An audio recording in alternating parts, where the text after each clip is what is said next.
How can a plot of land that doesn't physically exist be worth millions of dollars? And why are some investors selling virtual grass for more than real beachfront property? This isn't science fiction. This is the new reality of digital real estate.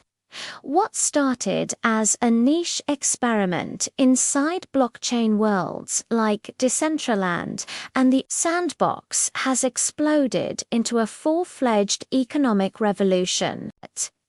It's forcing us to rethink the very idea of ownership. In 2021, at the peak of the NFT boom, an unknown buyer spent nearly $2.4 million in cryptocurrency for a plot of virtual land in Decentraland. The mainstream media called it absurd. But then, something incredible happened. Developers began building virtual storefronts and museums on that land, attracting thousands of daily visitors from all over the world. Suddenly, just like in a real city, digital land near these high-traffic areas started commanding premium prices.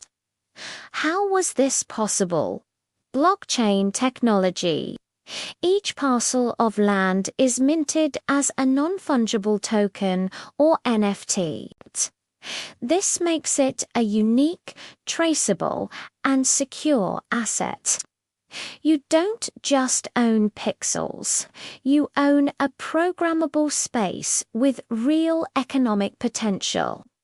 Imagine hosting an art exhibition, renting out a billboard for marketing, or leasing your plot to a virtual event organizer. Major brands saw the potential and jumped in. Adidas opened a flagship experience in the Sandbox, dropping exclusive digital items for avatars. The legendary auction house Sotheby's replicated its London gallery in Decentraland, complete with staff avatars guiding visitors through virtual exhibits. These weren't just gimmicks, they were serious business models entering a new borderless marketplace. This new world empowered artists and creators like never before. Digital sculptors who struggled to sell their work could now display and sell their art as NFTs, permanently tied to a plot of land in a virtual gallery. The value of visibility and verifiable ownership merged for the first time. The trend went global. In South Korea and Japan, entrepreneurs built digital offices. PwC Hong Kong bought a plot in the Sandbox to explore new ways to engage with clients. Even universities started creating virtual campuses for classes and conferences. The line between our digital and physical lives was beginning to dissolve. Of course, critics were quick to call it a bubble, a speculative mania with no real value. They argued it was all dependent on hype, and while some early projects did fade, the dedicated builders and communities kept pushing forward, making these virtual spaces richer and more interactive. The value wasn't just about location anymore, it was about attention. By 2023, the market matured beyond pure speculation. Startups emerged offering specialized services for the Metaverse brokers, property managers, and analysts, all focused on digital land.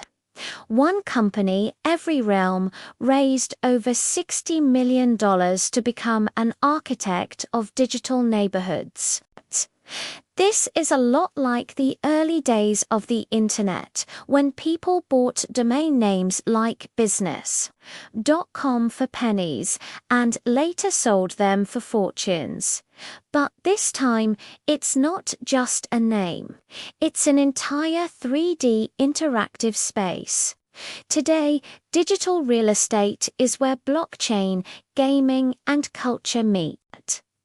The government of Barbados even established the world's first Metaverse embassy in Decentraland, recognizing it as a legitimate space for diplomacy. Experts believe the next step is integration with augmented reality, overlaying digital assets onto our physical world. The story of digital real estate isn't just a passing trend. It's the birth of a new economic layer that coexists with our physical reality. If the last century was defined by urban expansion, this century might just be defined by virtual expansion, where immense value is built not on land we can walk on, but on digital coordinates we can inhabit. Thanks for watching.